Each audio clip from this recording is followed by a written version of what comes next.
Good morning. Welcome to the Umpqua Unitarian Universalist Congregation. I am Glennis Peterson, and I am your service leader for today. Our speaker this morning is Donna Smith. As I light our chalice this morning, I would like you to consider the words by Jean L. Wallstrom. In this small flame dwell, the beacon light of lanterns guiding travelers home, the warmth of hearth fires tended through the generations, the transforming energy of furnaces, and the power and life of our sun. May these blessings, warmth and light, and life-giving energy be kindled in each of us. For each child that's born, a morning star rises and sings to the universe who we are.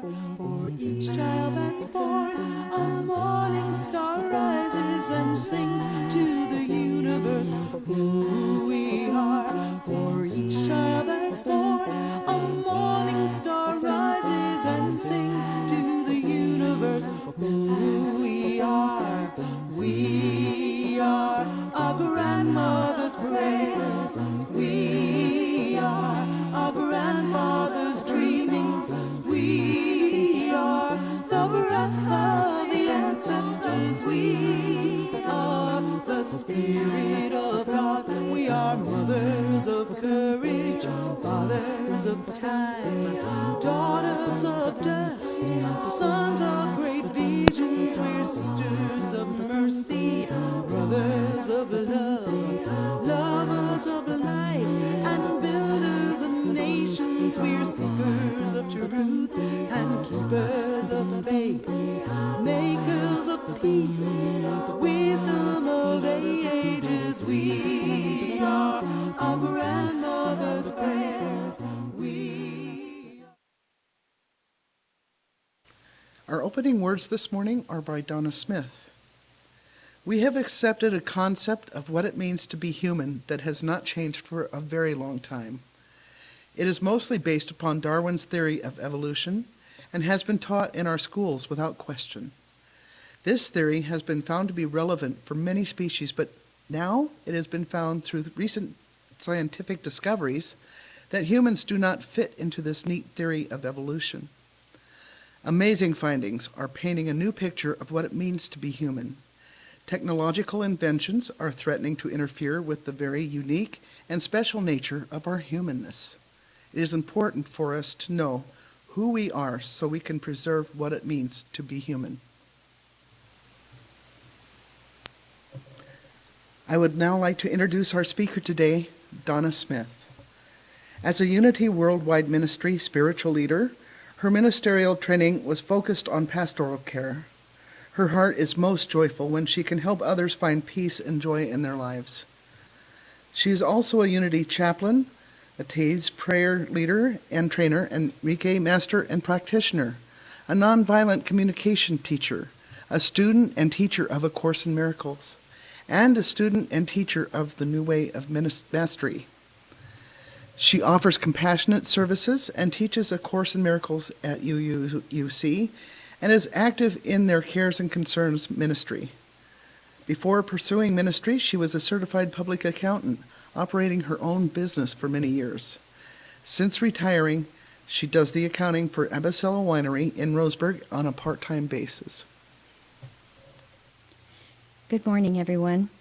As most of you know, my ministerial training is from Unity Worldwide Ministries, and they have issued a prayer that I would like to share with you this morning.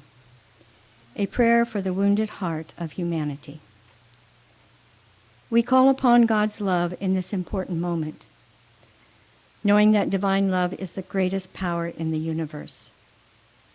We pray for the wounded heart of humanity as we grieve, rage, cry, and despair over injustice and inequality. May divine love enfold and comfort everyone who is hurting. May divine wisdom guide each person and institution in taking inspired action to ensure that all are celebrated for their inherent goodness as a part of God's creation. May we remain resolute in walking the course of human rights and social justice for all. We pray in the spirit of unity, love, and oneness. Amen.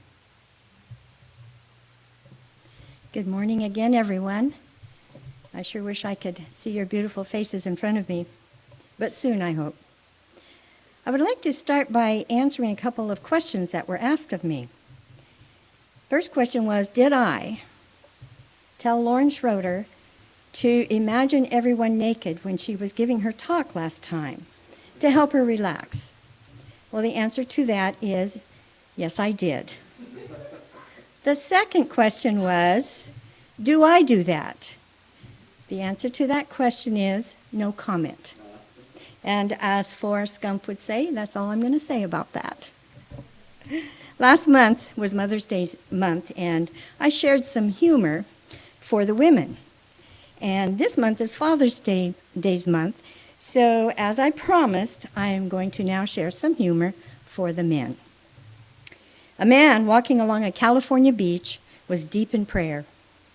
Suddenly, the sky clouded above his head, and in a booming voice, the Lord said, "Because you have tried to be faithful to me in all ways, I will send you one miracle." The man said, "Build a bridge to Hawaii so I can drive over any time I want." The Lord said, "Your request is very materialistic. Think of the enormous challenges for that kind of undertaking. The supports required to reach the bottom of the Pacific, the concrete and the steel it would take, it will nearly exhaust several natural resources.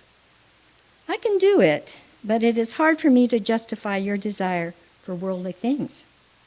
Take a little more time and think of something that would honor and glorify me." The man thought for a very long time. Finally, he said, "Lord, I wish that I could understand my wife. I want to know how she feels inside, what she's thinking when she gives me that silent treatment, why she cries, what she means when she says nothing's wrong, and how can I make a woman truly happy?" And the Lord said, "You want that 2 lanes or 4 lanes?" Now, the last time I was with you, I talked about the effects that technology is having and can have on our humanness. Technology is advancing very quickly and impacting our bodies through the development of chips that can be placed in the neocortex of our brains, through creation of synthetic bodies powered by human brains, and through the attempts to harness consciousness so it can be uploaded from one physical body and stored on a chip, which then can be implanted into another physical body. I believe in the latter case, they have no idea what consciousness is and how big it is, which we will address a little bit later.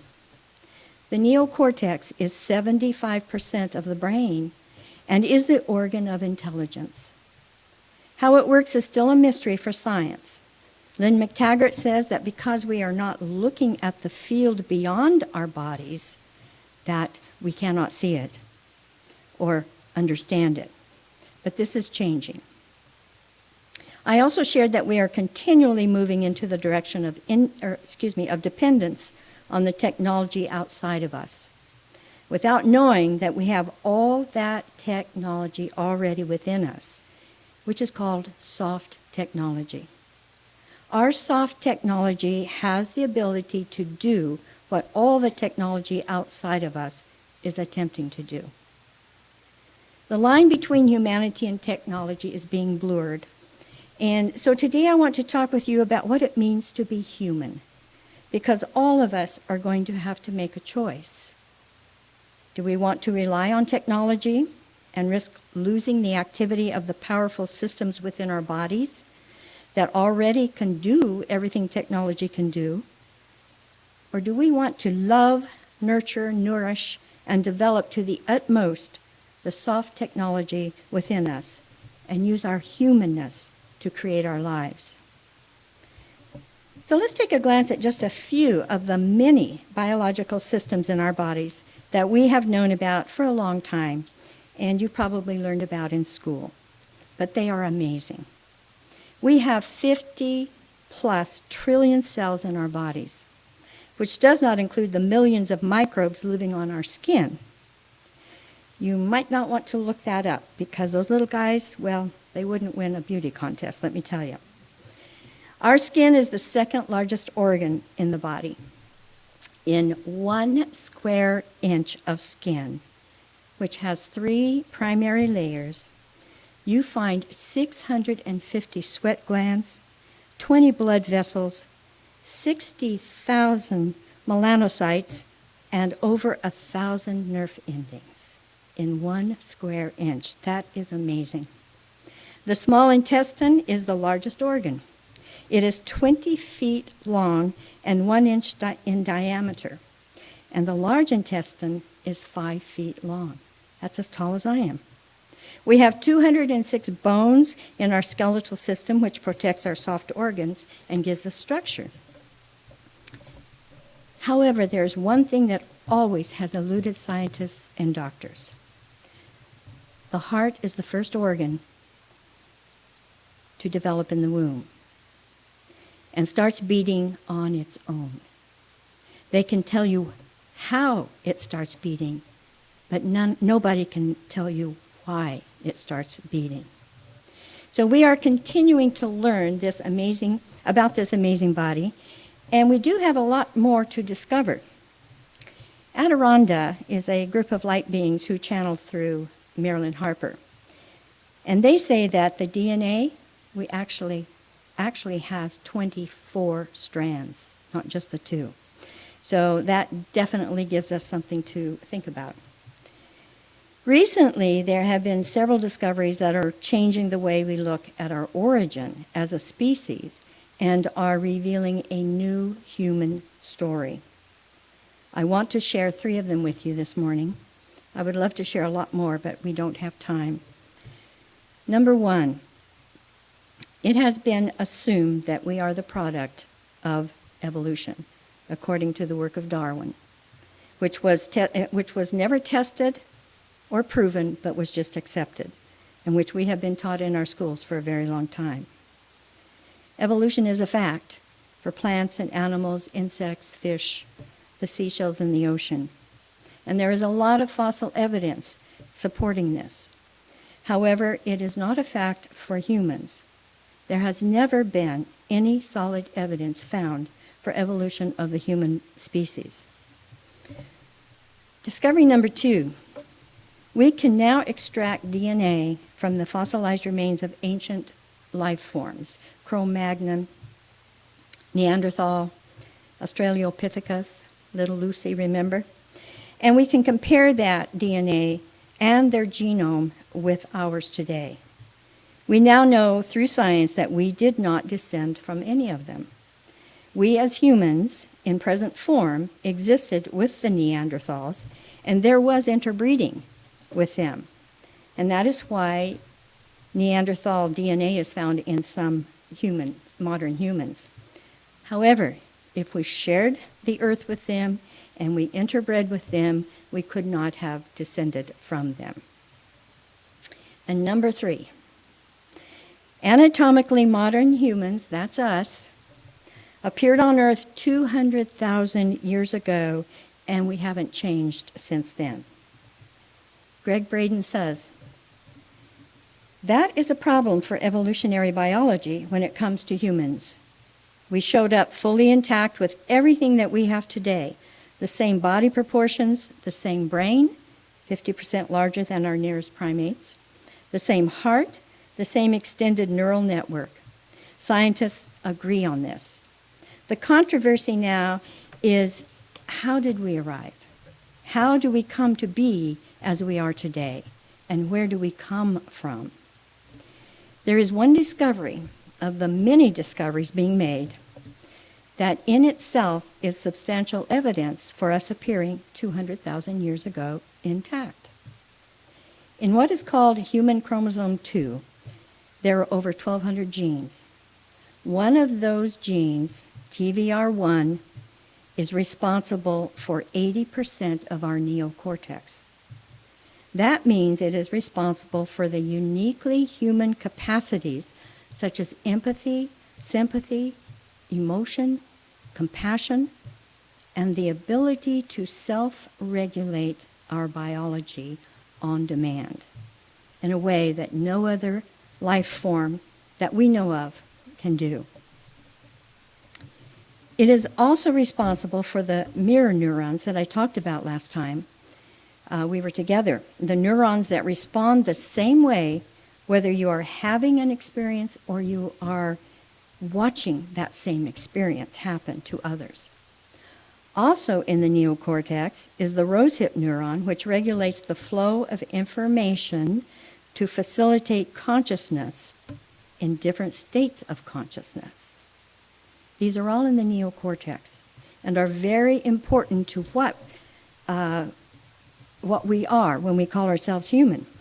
Now, the big question that for scientists is, where did chromosome number 2 come from? What they have found is that 200,000 years ago, there was some tweaking, and that's a scientific term, not mine, tweaking of this chromosome and its 1,200 plus genes to give us these human qualities I just mentioned above. It could not have happened in an evolutionary process. Another gene, FOXP2 in chromosome 7, also tweaked 200,000 years ago, gives us the ability for complex speech and the ability to sing. This is why a chimpanzee that shares 98% of our DNA will never sing Led Zeppelin's Stairway to Heaven. The scientists now suggest that this tweaking was done intentionally, and they even call it intentionality, because these and many more changes happened at the same time 200,000 years ago, including some fusion of some genes in order to perform even more complex functions. And if there was intentionality, it implies there was a reason for this to occur.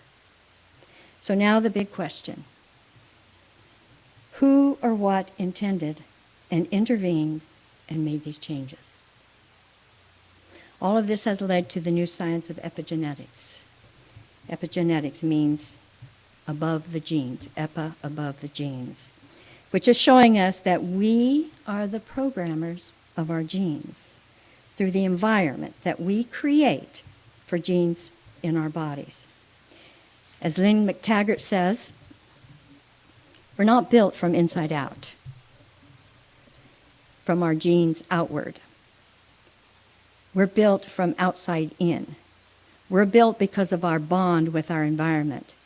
If you know epigenetics, what you recognize is that our genes are essentially like the keys of a piano. They sit there quietly waiting to be played, and what plays them are environmental influences. So we are not controlled by our genes as once thought. In other words, we are the self-regulators of our bodies through the environmental factors we subject to our bodies, and through our emotions, our thoughts, and our intentions. We can heal ourselves, as Lauren Schroeder shared with us when she spoke recently. Humans and all living things are sending and receiving information all the time, and that is how the environment affects our genes, which are also little receivers and transmitters. We are constantly communicating with our environment. When we start to understand these relationships and remember and develop our inner soft technology, we can heal ourselves and stay healthy and be happy and create our lives the way we want them to be. What happens when we decide to give our power over to technology? The chips are being implanted into that very important part of the brain I was describing above, our neocortex. If we put chips into our neocortex, will we be in the danger of losing the very beautiful, unique traits provided by those special chromosomes and genes in our neocortex that make us human? And do we want to take that risk? Now, the word human can be broken down in meaning this way. HU is one of the oldest names for the Supreme Being. And it means light and indivisible oneness. And this meaning comes to us from the ancient Egyptians, the Hebrews, the Native Americans, the Tibetans, and the Celtics. Man comes from the Sanskrit word manas, which means mind. So putting those together, I got that the human is the light reflection of the Supreme Mind, like a ray of the sun. Or another way to say that is, we are consciousness. We are energy systems that are almost entirely space and light. And this energy is very intelligent, high-level consciousness. If you take the space from within our bodies, we would be the size of the head of a pin. If you take the space out of all of humanity, we would be the size of a sugar cube. So we appear solid only because the rate of vibration of that energy is very low. Greg Braden says that there is a new paradigm that is emerging, a new philosophy, which is consciousness informs itself through its creations. Consciousness informs itself through its creations. We are consciousness. And to quote Greg, he says, I'm going to invite you just to think a moment. Give yourself the opportunity to really embrace what this philosophy is telling us. It's saying that the things that we build around us, the things we create, our art, paintings, sculptures, music, when we solve eloquent mathematic problems, when Hollywood creates a film, all of these things that we think maybe we're doing to entertain ourselves or we're doing to create diversions, while they may fulfill that role, they may also be fulfilling something much deeper. Because this philosophy suggests that everything that we create is us, collective consciousness, asking ourselves to remember something about ourselves and to stimulate that memory within us by something that we're building outside of us. We are the soft technology that can create anything we want if we remember this, and with intention and attention, focus on our empowered beingness. Or we can choose, for all the technology outside of us, running the risk of losing our innate power. If we don't use our inner power, it may very well atrophy, and it could be very difficult to activate it again. Or maybe we may even lose it. I held in my arms, next to my heart, a 4-day-old baby boy the other day. I felt his warmth, his heart beating. I smelled his sweet baby smell.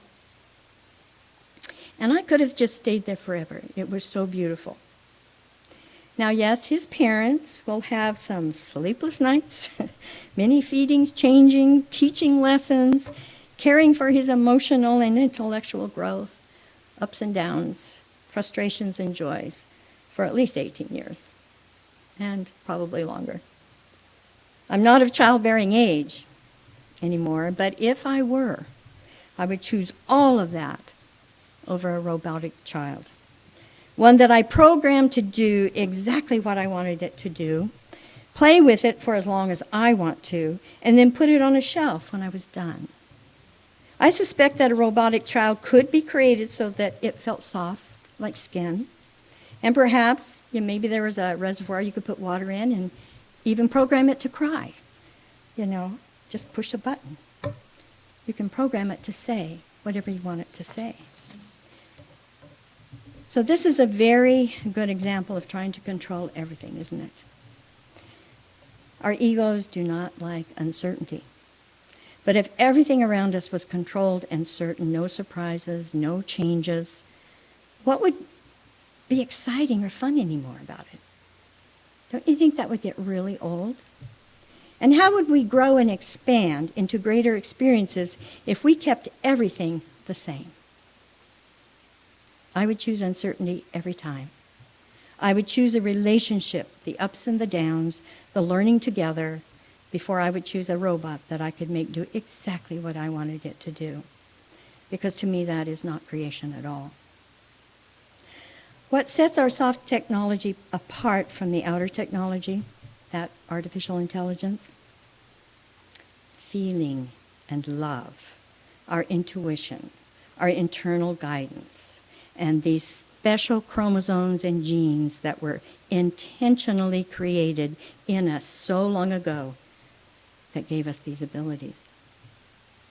Can a robot feel, love, and act with intention? A robot has nothing to remember about itself, does it? A robot doesn't have relationships. It does what it is programmed to do and nothing else. But we learn and grow through our relationships. Community is so important to our happiness and health. You can read about this in Lynn McTaggart's book, The Bond, which I highly recommend. You can also read about it in the information that the Blue Zones offers. Community is one of the important factors that contributes to healthy longevity.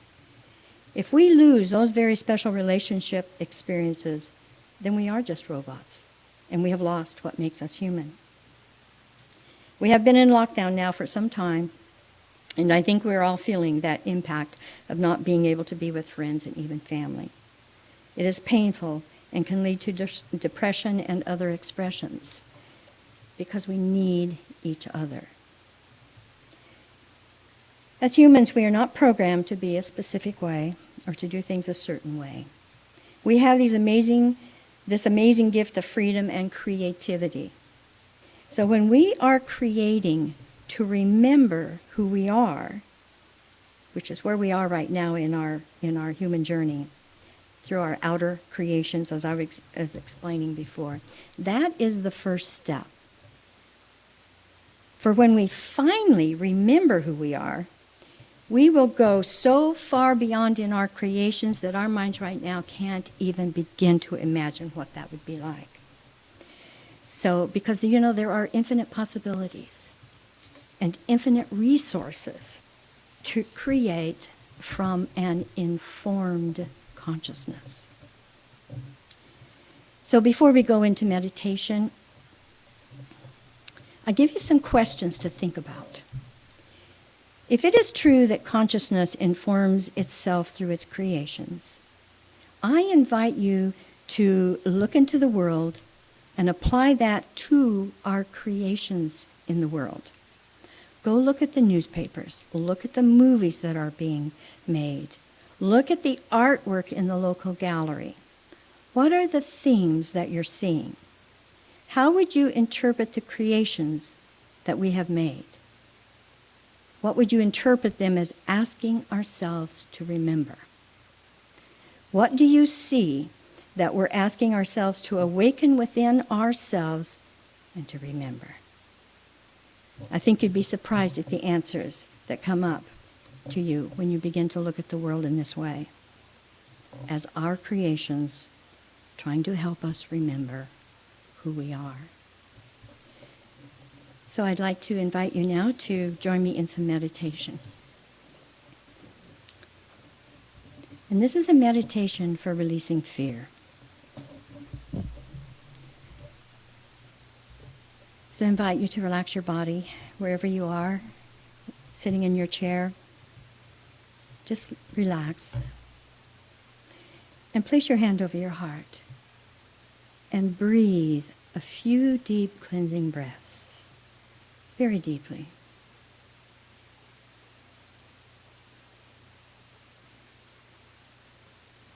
Your heart and body will begin to feel a deep relaxation.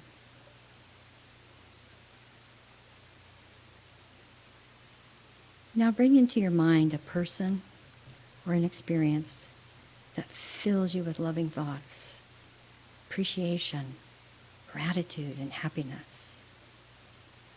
And then move those thoughts intentionally into your heart and breathe.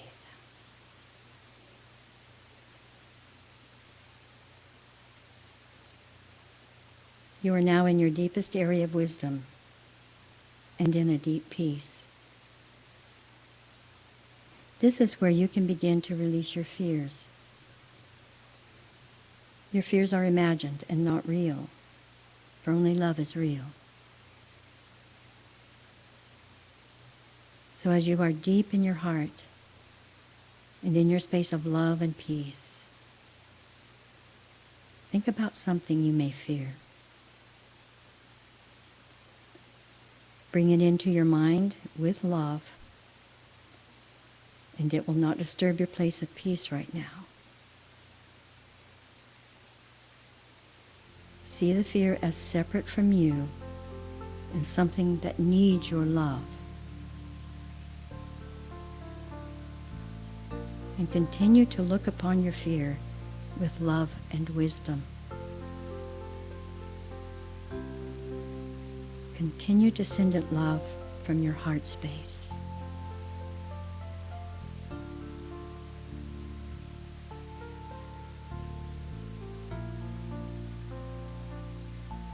And as you do this, you will see the fear disappear, for it has been transmuted into love.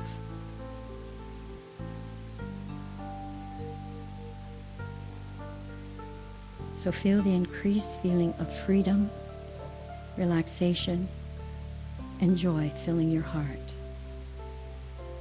So just be in this wonderful space for just a few moments of silence.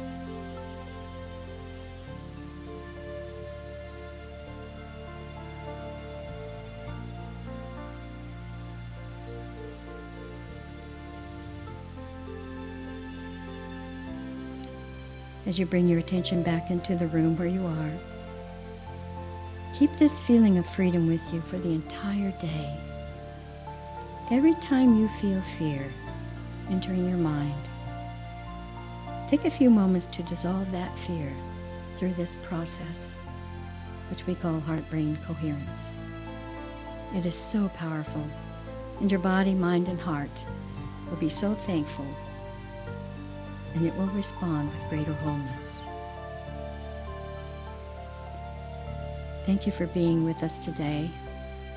I am so looking forward to seeing you in person, hugging you, and just letting you all know how much I love you. Our closing words are from Donna Smith. Think about what has been shared this morning. No other life form on this earth that we know of can do what humans can do. This is an invitation for you to embrace your uniqueness and learn to apply it to your life. There is a new human story emerging, and our story determines the way we live in our lives and the way we heal our bodies. Our story is changing, and new discoveries are giving us the reason to change our story in really beautiful, powerful, positive, uplifting, life-affirming ways. So now it is up to us. We get to choose. Are we victims of a preset biology, or are we masters of this soft technology?